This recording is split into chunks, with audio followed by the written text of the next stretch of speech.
নবীজি আবার বলে, ফাতেমা দরজাটা খুলো, আমার কলিজার টুকরা হাসাইনকে দেখবো, হুসাইনকে দেখে চলে যাব। আম্মা ঘরের দরজাটা খুলো। ভিতর থেকে কোনো জবাব আসতেছে না। এবার নবীজি চোখের পানি ছেড়ে দিয়ে ডাক দিয়ে বলেন, ফাতেমা তোমার বাবা এমন কি তোমার সাথে জুলুম করেছে, অন্যায় করেছে? তুমি কোন কারণে বাবার সাথে অভিমান করে বসে আছো গো মা, একটু জবাব দাও। ভিতর থেকে কান্না কণ্ঠে ফাতেমা ডাক দিয়ে বলো, আব্বা জান, আপনি হলেন রাহমাতাল লিল আলামিন, সাইয়্যিদুল মুরসালিন, আপনি দু জাহানের বাদশা, ইমামুল মুরসালিন গো বাবা। আপনার তো কোনো অন্যায় থাকতে পারে না, ভুল থাকতে পারে না, অপরাধ থাকতে পারে না, তাহলে বা বলো কেন ঘরের দরজাটা বা তোমার খুলতেছে না? ফাতেমা আবার ডাক দিয়ে বলো, আব্বা জান, লজ্জার কথা কি আর বলবো, আমি যে ঘরের মধ্যে আছি, ঘরটা বড় দামি ঘর, রহমতের কোনো অভাব নাই, শান্তির কোনো অভাব নাই, আমার চলাফেরায় কোনো কষ্ট নাই। এ আম্মা জান, এখানের একটু জায়গাটা ভালো করে শোনো। 6 ঘন্টা 9 ঘন্টার বয়ান মনে রাখতে পারবেন না যেটা আমরাও জানি, কিন্তু এই 2-4-5টা শব্দ একটু ভালো করে শুনেন। ফাতেমা ডাক দিয়ে বলে, আব্বা আমি ঘরের দরজা খুইলা আপনার সামনে পরিধান করে, কাপড় পরিধান করে আসবো, পূর্ণাঙ্গ শরীর ঢাকার মতো আমার কাছে কাপড় নাই।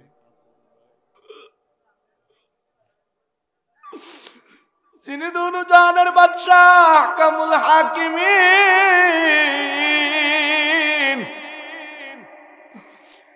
যিনি ইসলামের দ্বিতীয় খলিফা ওমরের স্ত্রী, আলীর স্ত্রী তৃতীয় খলিফা,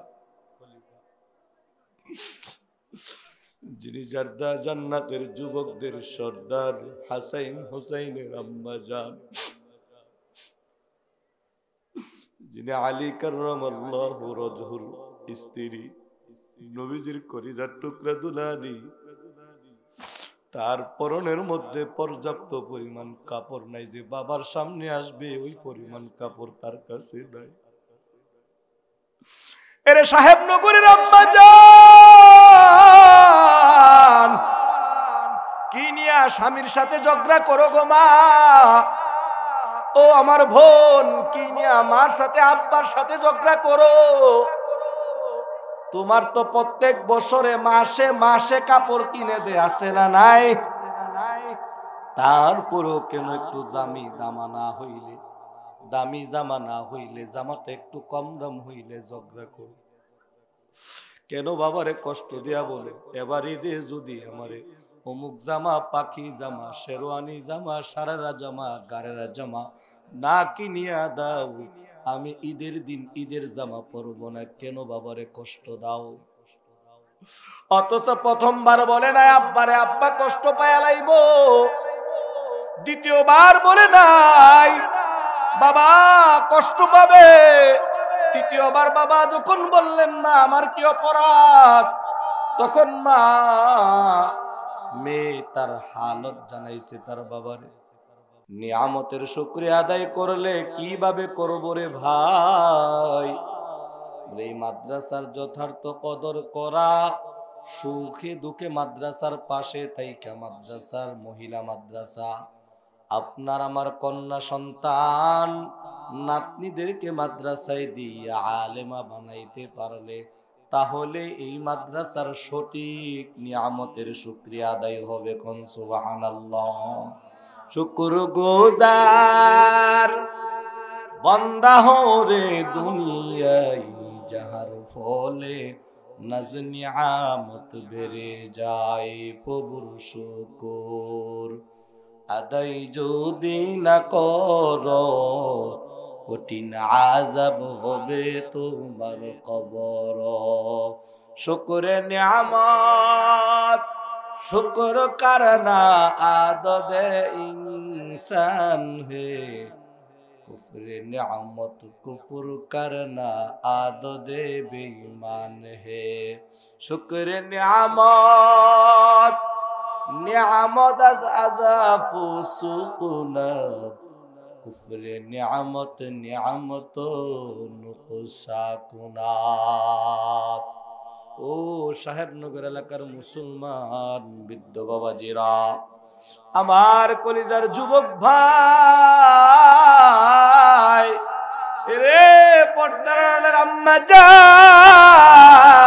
জানেরা আমার আল্লাহ তাআলা আমি আয়াতে কারিমা তেলাওয়াত করেছি আল্লাহ তাআলা বলেন ইয়া আইয়ুহাল্লাযীনা আমানু কু আনফুসাকুম ওয়া আহলিকুম নারা মুফাসসিরিনে কিরামে আয়াতের ব্যাখ্যা লিখতে গিয়ে বলেন পয়গম্বর আরবি সাল্লাল্লাহু আলাইহি ওয়াসাল্লামের উপর যখন আল্লাহ নবুয়ত দান করেন কিতাব নাজিল করেন আল্লাহ তাআলা নবীজিকে এই নির্দেশ প্রথম প্রদান করেন ও মুহাম্মদুর রাসূলুল্লাহ সাল্লাল্লাহু আলাইহি ওয়াসাল্লাম হাবিব আমার আপনি আপনার আহাল যারা আছেন পরিবার পরিজন যারা আছেন তাদেরকে জাহান্নামের আগুন থেকে বাঁচান ও মুসলমান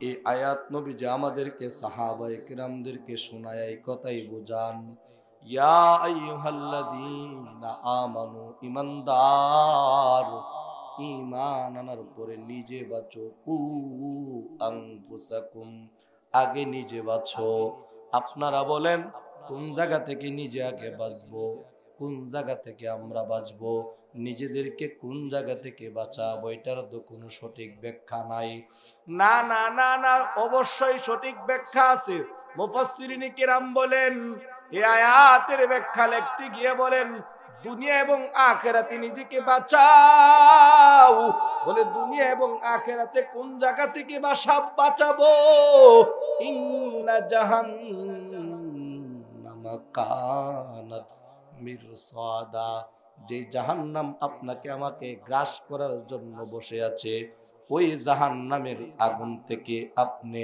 আমি নিজে আগে বাঁচার চেষ্টা করতে হবে বাঁচতে হবে তারপরে আল্লাহ তাআলা বলেন ওয়া আহলিকুম নার তোমার আহালদেরকে জাহান্নামের আগুন থেকে বাঁচাও এ মুরব্বি বাবারা তাইলে আল্লাহ তাআলা বলে দিয়েছেন নিজে আগে বাঁচো পরিবারদেরকে বাঁচাও কোন জায়গা থেকে আহলিকুম নার আহলে নার থেকে জাহান্নামের আগুন থেকে মুসলমান ভাই আমার জাহান্নামের আগুন থেকে বাঁচবো আমরা কিভাবে বলে পুরুষদের জন্য আল্লাহর পক্ষ থেকে যে আদেশ আল্লাহ তাআলা করেছেন নিজেরা আল্লাহর হুকুমগুলি মাইনা নিজেরা বাঁচতে হবে আল্লাহর পক্ষ থেকে মহিলাদের ব্যাপারে এবং আহালের ব্যাপারে যে আয়াত নাজিল হয়েছে যে হুকুম প্রদান করা হয়েছে ওই হুকুমগুলি মাইনা তারপরে আমার পরিবার পরিজনদেরকে মানায়া তাদেরকেও আমি জাহান্নামের আগুন থেকে বাঁচাতে হবে আল্লাহ তাআলা আমার উপরে নামাজের আদেশ করেছেন আল্লাহ বলেন উতমা উহিয়া ইলাইকা মিনাল কিতাব ওয়া আকিমিস সালাহ আল্লাহর হুকুম নামাজ আদায় করা আমি আল্লাহর হুকুম মানব আবার আল্লাহ তাআলা বলেছেন ও গোলাম ওয়া আকিমুস সালাতা ওয়া আতুজ যাকাত নামাজ কায়েম করো যাকাত প্রদান করো আল্লাহর হুকুম মানবো, আমি নামাজ কায়েম করব, যাকাত প্রদান করব।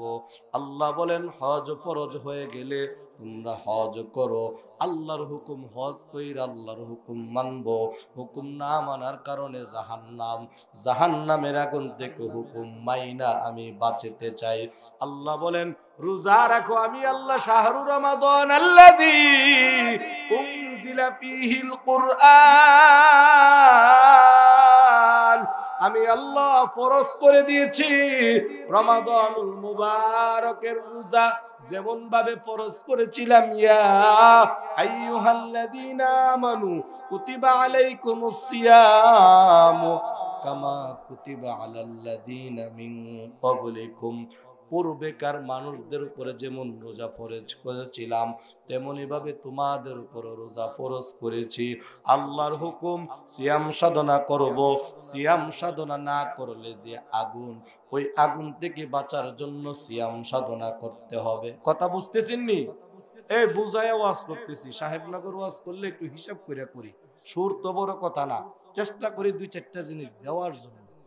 আর দূরে কোথাও গেলে সাফায়া দিয়া ওয়ান মানুষের জন্য হুজুর সেরা ওয়াজ করছে। আর শাবনগর যদি ওই 4 বছর আগে আয়া যে ওয়াজ করছে ওয়াজ করে তাহলে ডেইলি এক ওয়াজই করে।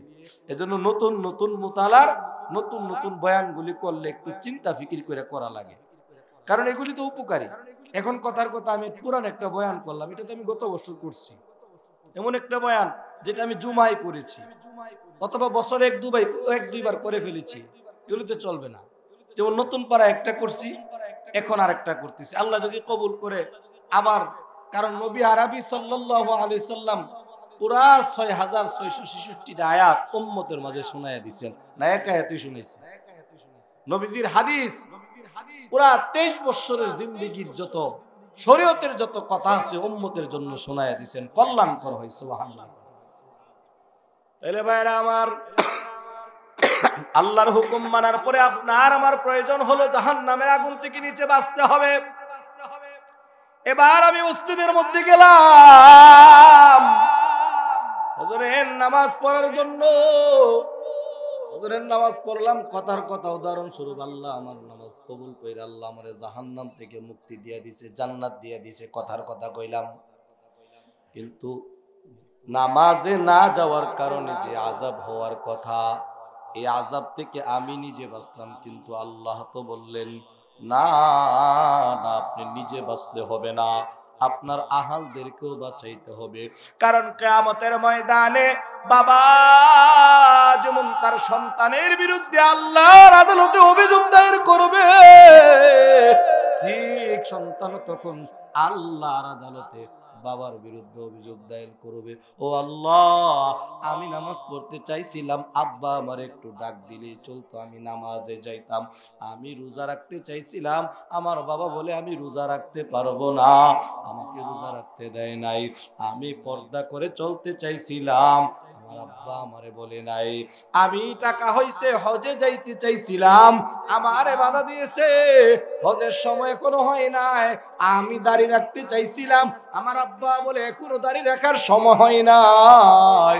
ঠিক তদ্রুপভাবে আল্লাহ তাআলা ওই দিন যেমন সন্তানকে নামাজ না পড়ার কারণে, রোজা না রাখার কারণে, যাকাত প্রদান না করার কারণে যেমন আল্লাহর আদালতে প্রশ্নবিদ্ধ হবে, আযাবের মধ্যে গ্রেফতার হয়ে যাবে, ওই দিন সৎ কাজের আদেশগুলি না করার কারণে, সন্তানকে বাঁচানোর চেষ্টা না করার কারণে, ওই দিন ওই সন্তানের জন্য বাবা মাকেও জাহান্নামের আগুনে জ্বলতে হবে। কোন নাউজুবিল্লাহ। নিজে তো নামাজি, ফুলারে কয়দিন দাওয়াত দিছে, বিবিরে কয়দিন দাওয়াত দিছে, রাস্তায় সালাম নেওয়ার জন্য দেওয়ার জন্য বসে থাকি, ঠিক না? বিবিরে কয়দিন গিয়া সালাম দিছি, কয়দিন দিছি, ফুলারে কয়দিন কইছি বেটা নামাজ পড়, বলে হুজুর কইছি মানে না, কি করার। আপনি কয় বছর কইছেন? আপনি কয় বছর কইছেন? নবীজি 23 বছর কয়ে গেছে। সুবহানাল্লাহ কইতেন না? হ্যাঁ, কেনান কে দাওয়াত দিয়েছে, তাইলে আপনি আমি কয়দিন কইলাম, কয়দিন দাওয়াত দিলাম? মুসলমান ইমানদার, নবীরা তাদের সন্তানদেরকে দাওয়াত দিয়েছেন। আল্লাহ আদেশ করেছেন, কুল্লিল মুমিনাতি ইয়াগুদুনা মিন আবসারিহিন্না ওয়া ইয়াহফাযনা ফুরুজাহুন্না ওয়া লা ইউবদিনা যিনাতাহুন্না। আল্লাহ তাআলা আদেশ করেছেন নবীর বিবিদের উপরে যে নবীর বিবিরা হলো উম্মাহাতুল মুমিনিন। উম্মাহাতুল মুমিনিন, ও পয়গম্বর আরবি, আপনি আপনার বিবিদেরকে পর্দা করার আদেশ প্রদান করেন। আর একজন পুরুষের জন্য কয়জন নারী দেখা হারাম, একজন নারীর জন্য কয়জন পুরুষের সাথে সাক্ষাৎ প্রদান করা হারাম, এই জিনিসগুলি আপনি শিক্ষা দিয়ে দেন। নবী আরবি শিক্ষা দিয়ে দিছে। নবী কত কঠিন ভাষায় কন্যাদেরকে দাওয়াত দিয়েছেন। নবীর আদরের কলিজার টুকরা সন্তান ফাতেমা রাদিয়াল্লাহু তাআলা আনহা, ফাতেমা রাদিয়াল্লাহু তাআলা আনহাকে ডাক দেয়া কইলে, ইয়া ফাতিমাতু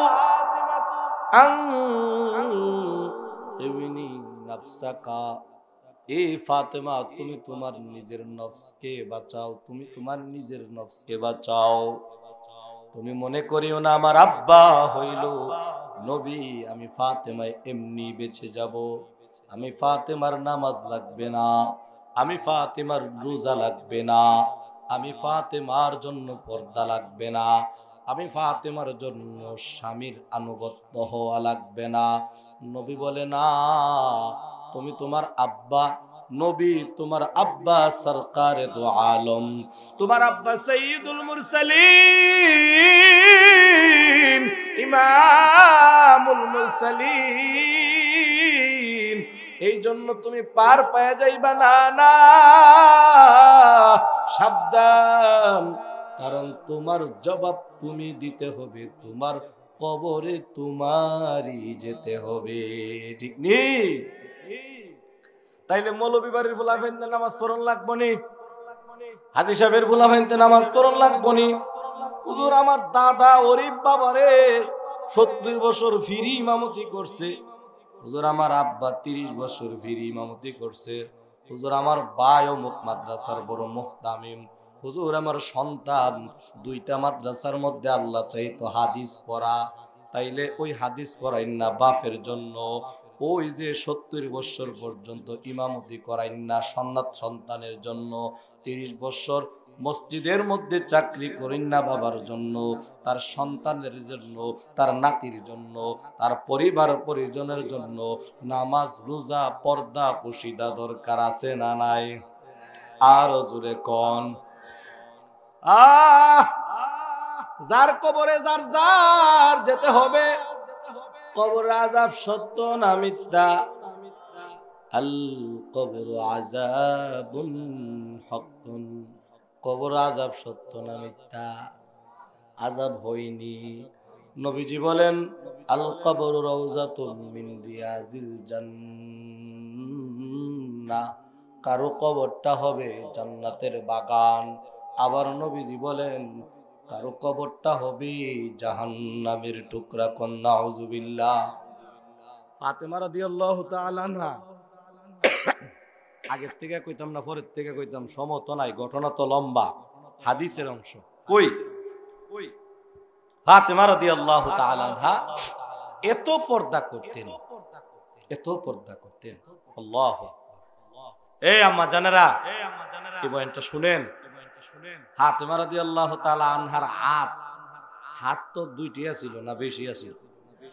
হ্যাঁ, পাও 2টা ছিল, বেশি ছিল? হ্যাঁ, তাহলে ফাতেমা রাদিয়াল্লাহু তাআলা আনহা আমাদের চেয়ে খুব বেশি খাইতো। হ্যাঁ, তিনি একেবারে পার্সোনাল গাড়ি বাড়ি বিল্ডিং এর ভিতরে ঘুমাইতো। হ্যাঁ, আরে আহারে আহা আহ নবীজি ফাতেমা রাদিয়াল্লাহু তাআলা আনহাকে এত মহব্বত করতো। দাওয়াতের কাজে বাইরিলে ঘুরে কইতো, আম্মা জান আমি দাওয়াতের কাজে যাইতাছি, সালাম দিয়ে যাই, আমি দাওয়াতে যাইতাছি। আবার দুইকা কইতো, আম্মা জান আপনি কেমন আছেন, সারা দিন আপনার দিনটা কেমন কাটছে? সুবহানাল্লাহ। একবার নবী আরবি সাল্লাল্লাহু আলাইহি ওয়াসাল্লাম দাওয়াতের কাজ শেষ কইরা ফাতেমা রাদিয়াল্লাহু তাআলা আনহার ঘরের দরজায় গিয়া ডাক দিছেন, ইয়া ফাতিমা ইফতাহিল বাব, ঘরের দরজাটা আপনি খুলেন। ভিতর থেকে কোনো জবাব আসে না, কোনো আওয়াজ আসে না। দ্বিতীয়বার পয়গম্বরে আরবি সাল্লাল্লাহু আলাইহি ওয়াসাল্লাম আবার ডাক দিলেন, ইয়া ফাতিমা ইফতাহিল বাব, দরজাটা খুলেন। ভিতর থেকে কোনো জবাব আসে না। নবীজির মনটা আস্তে আস্তে ভারী হচ্ছে। কি ব্যাপার? অন্য দিন ছোট্ট করে একটা আওয়াজ দিলে আমার মেয়ে দরজা খুইলা আমার জড়ায়া দইত, আমার খোঁজ খবর নিত। নবীজি আবার বলে, ফাতেমা দরজাটা খুলো, আমার কলিজার টুকরা হাসাইনকে দেখবো, হুসাইনকে দেখে চলে যাব। আম্মা ঘরের দরজাটা খুলো। ভিতর থেকে কোনো জবাব আসতেছে না। এবার নবীজি চোখের পানি ছেড়ে দিয়ে ডাক দিয়ে বলেন, ফাতেমা তোমার বাবা এমন কি তোমার সাথে জুলুম করেছে, অন্যায় করেছে? তুমি কোন কারণে বাবার সাথে অভিমান করে বসে আছো গো মা? একটু জবাব দাও। ভিতর থেকে কান্না কণ্ঠে ফাতেমা ডাক দিয়ে বলো, আব্বা জান, আপনি হলেন রাহমাতাল লিল আলামিন, সাইয়্যিদুল মুরসালিন, আপনি দু জাহানের বাদশা, ইমামুল মুরসালিন গো বাবা। আপনার তো কোনো অন্যায় থাকতে পারে না, ভুল থাকতে পারে না, অপরাধ থাকতে পারে না। তাহলে বা বলো কেন ঘরের দরজাটা বা তোমার খুলতেছে না? ফাতেমা আবার ডাক দিয়ে বলো, আব্বা জান, লজ্জার কথা কি আর বলবো? আমি যে ঘরের মধ্যে আছি, ঘরটা বড় দামি ঘর, রহমতের কোনো অভাব নাই, শান্তির কোনো অভাব নাই, আমার চলাফেরায় কোনো কষ্ট নাই। এ আম্মা জান, এখানের একটু জায়গাটা ভালো করে শোনো। 6 ঘন্টা 9 ঘন্টার বয়ান মনে রাখতে পারবেন না যেটা আমরাও জানি, কিন্তু এই 2-4-5টা শব্দ একটু ভালো করে শুনেন। ফাতেমা ডাক দিয়ে বলে, আব্বা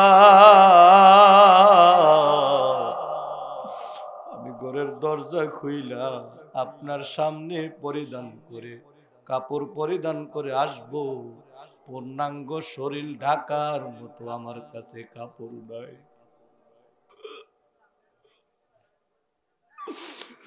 যিনি দুনু জাহানের বাদশাহ, কামুল হাকিমিন,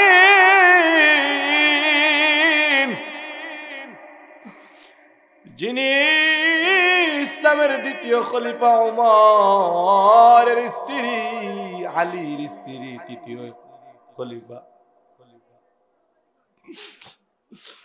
যিনি জান্নাতের যুবকদের সর্দার হাসাইন হুসাইনের আম্মা জান, যিনি আলী কাররামাল্লাহু ওয়াজহুর স্ত্রী, নবীজির কলিজার টুকরা দুলালি, তার পরনের মধ্যে পর্যাপ্ত পরিমাণ কাপড় নাই যে বাবার সামনে আসবে, ওই পরিমাণ কাপড় তার কাছে নাই। এরে সাহেব নগরের আম্মা জান, কি নিয়া স্বামীর সাথে ঝগড়া করো গো মা? ও আমার বোন, কি নিয়া মার সাথে আব্বার সাথে ঝগড়া করো? তোমার তো প্রত্যেক বছরে মাসে মাসে কাপড় কিনে দে, আছে না নাই? তারপরও কেন একটু দামি জামা না হইলে, জামাটা একটু কম দাম হইলে ঝগড়া করো? কেন বাবারে কষ্ট দিয়া বলে, এবার ঈদে যদি আমারে অমুক জামা, পাখি জামা, শেরওয়ানি জামা, সারারা জামা, গারেরা জামা না কিনিয়া দাও, আমি ঈদের দিন ঈদের জামা পরবো না, কেন বাবারে কষ্ট দাও? অথচ প্রথমবার বলে নাই আব্বারে আব্বা কষ্ট পায়া লাইব, দ্বিতীয়বার বলে নাই বাবা কষ্ট পাবে, তৃতীয়বার বাবা যখন বললেন না আমার কি অপরাধ, তখন মা মেয়ে তার হালত জানাইছে তার বাবারে। নবীজির কাঁধে একটা বাড়তি রুমাল ছিল, ওই রুমালটা ঘরের উপর দিয়া ঘরের ভিতরে দেওয়ার পর ওই রুমালটা শরীরের উপরে ফালাইয়া, চাদরটা ফালাইয়া তারপরে ঘরের দরজা খুলেছে। তিনি হলেন আম্মা জান ফাতিমা। ওই মহিলা, তিনিও মহিলা, আমিও মহিলা, তিনিও মহিলা, আপনিও মহিলারে আম্মা জান। তিনিও দুই যুবক সন্তানের মা, আপনিও দুই তিনজন বাচ্চার মা। তিনিও কারো না কারো স্ত্রী, আপনিও কারো না কারো স্ত্রী, ঠিক নি? তিনিও কারো না কারো মেয়ে, আপনিও কারো না কারো মেয়ে। তিনি যেই যুগে বসবাস করতেন ওই যুগে ভালো খাবার ছিল না, ভালো কাপড় ছিল না, মোটর ছিল না, পর্দা করার মতো যথেষ্ট পরিমাণ সুযোগ সুবিধা ছিল না। তারপরেও নিজের ইজ্জত সম্মান কিভাবে রক্ষা করেছে, আল্লাহর বিধান হুকুম কিভাবে মেনেছে রে আম্মা জান। ওই ফাতেমা রাদিয়াল্লাহু তাআলা স্বামীর ডাক দিয়া বলে, স্বামী আমার, আমি যদি দুনিয়া থেকে বিদায় হয়ে যাই গো স্বামী, মানুষের ডাক দিয়া মাইকে এলান করবেন না গো স্বামী আমার। এ স্বামী, মাইক দিয়ে মানুষের ডাকে জানাইবেন না। আমি দিনে মারা গেলে দিনের বেলায় তাড়াহুড়া করে আমারে জানাজা দিয়া কাফন দাফনের ব্যবস্থা করে ফেলাইবেন। আমি যদি রাতের বেলাও মারা যাই, রাতের বেলায় আমারে কাফন দাফন করে দিবেন, জানাজা পড়াইবেন, সকালের জন্য অপেক্ষা করবেন না। অনেকগুলো মাসআলা মাথার মধ্যে কিলবিল করতেছে, বলার সময় নাই। ও মুসলমান, ফাতেমা রাদিয়াল্লাহু তাআলা আনহা ইন্তেকাল করলেন।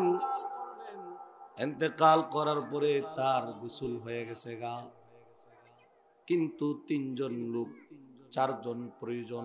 একটা খাটিয়া ধরলে কয়জনের প্রয়োজন হয় সর্বনিম্ন? আরো জোরে কোন। তিনজন লোক, চারজন নাই। ফাতেমা বললেন রাতে মরলে রাতে মাটি, দিনে মরলে দিনে মাটি, বেশি লোক জানানোর প্রয়োজন নাই। আলী রাদিয়াল্লাহু তাআলা আনহু পাল্টা জবাবে বললেন, ফাতেমা আপনি সাইয়্যিদুল মুরসালিন, ইমামুল মুরসালিনের কন্যা, আপনার মৃত্যুর খবর পাইলে অনেকেই তো জানাজায় অংশগ্রহণ করতে চাইবে।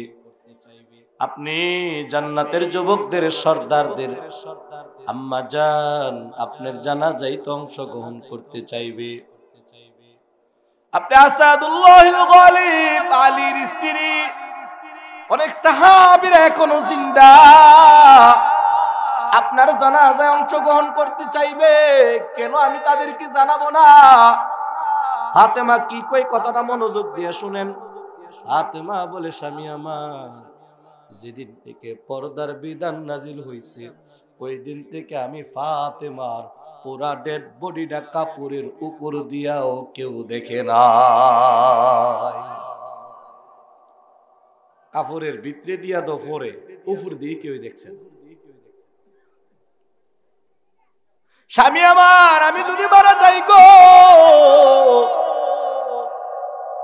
বহু সাহাবীরা জানাজায় অংশগ্রহণ করতে আইসে কই, বাহারে নবীর কন্যাটা মারা গেছে, মায়া কইরা কানবো ঠিক, কিন্তু মনের মধ্যে তো ধারণা হয়ে যাবে নবীর মেয়ের লাশটা 3 হাত লম্বা ছিল, 4 ফুট ছিল, 5 ফুট ছিল, চিকনা চাকনা ছিল, অথবা স্বাস্থ্য ছিল।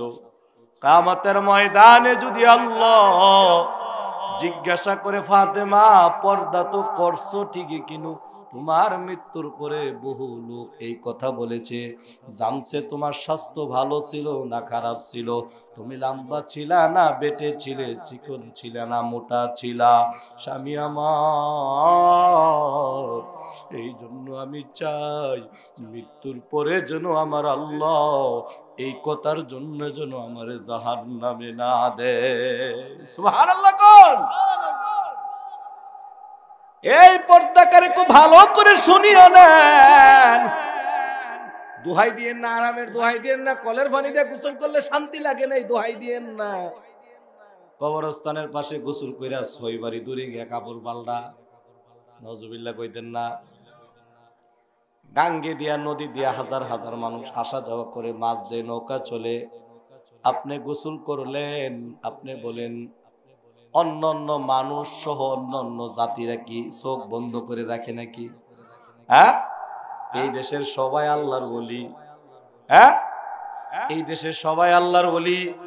সবাই যদি আল্লাহর ওলি হইতো, সবাই যদি মহিলাদেরকে মা মনে করত, তাইলে প্রিজিং হয় কেন?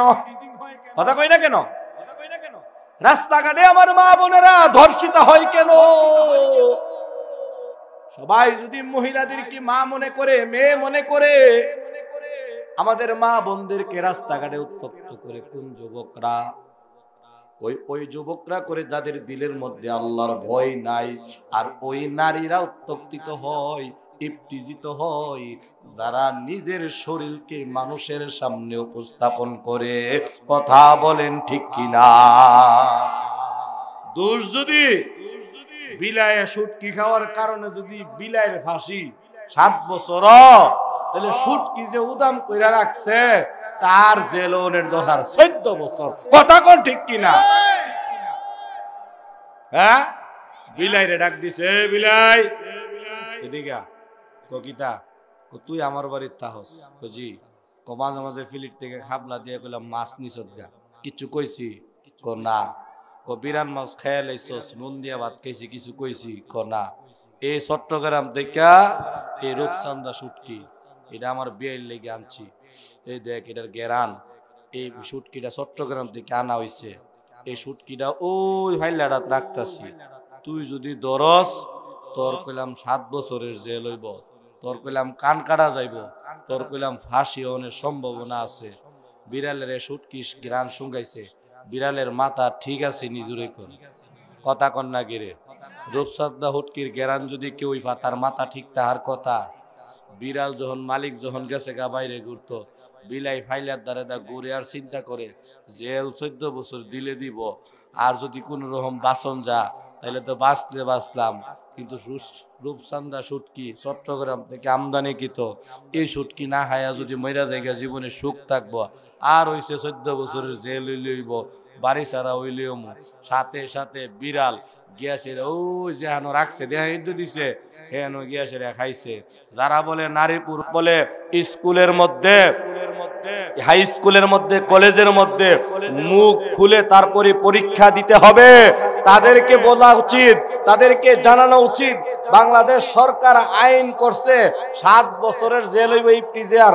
যারা ইফতিজার যদি ধরা পড়ে, আর যারা বেপরদার বিরুদ্ধে কথা বলে, হিজাবের বিরুদ্ধে কথা বলে, তাদের জেল অনের দরকার 14 বছর। কথা কোন ঠিক কিনা? কারণ কেরে তোমরা নারীদের পর্দার পক্ষে বলো না? নারীদেরকে পর্দা থাকার কথা কেন বলো না? এমন বুরকা নারীদেরকে পরাইবা যুবক যেন ভিতরে টের না পাই যে আমার শাশি আছে না আম্মা আছে। ও আমার ভাই, তাইলে যে কথাটা বলতেছিলাম, কথার যে মূল উদ্দেশ্য সেটা হলো এই ফাতেমা রাদিয়াল্লাহু তাআলা আনহা যখন মৃত্যুবরণ করছে, আবু যর গিফারি রাদিয়াল্লাহু তাআলা রাতের বেলা ঘুমাই দিছে। ঘুমের মধ্যে আবু যর গিফারি নবীজির স্বপ্ন দেখতেছে। সুবহানাল্লাহ কোন। মারা গেছে বাইত কেডা? ফাতেমা রাদিয়াল্লাহু তাআলা আনহা। আর রাতের বেলা স্বপ্ন দেখতেছে কেডা? আবু যর গিফারি। বলেন কে? নবীর একজন সাহাবী, খাদেম হযরতে আবু যর গিফারি। আবু যর গিফারি রাদিয়াল্লাহু তাআলা আনহু স্বপ্ন যুগে দেখতেছে ফাতেমা মারা গেছে। নবীজি কয় আবু যর, আমারে বইলা গেছো গা। কই ইয়া রাসূলুল্লাহ, বেয়াদবি ক্ষমা চাই। আপনি দুনিয়া থেকে চলে যাবার পরে আমাদের একজন সাহাবীরও মন ঠিক নাই। নবীজি বেয়াদবি ক্ষমা চাই, কি ভুলা গেলাম যদি একটু ইয়াদ করায়া দিতেন। কই আমার মেয়ে ফাতেমা দুনিয়া থেকে বিদায় হয়ে গেছে, খাটিয়া ধরার জন্য 3 জন লোক, আমার 2 নাতি জামাতা, আরেকজন লোক লাগে, তুমি যাও। সুবহানাল্লাহ কোন।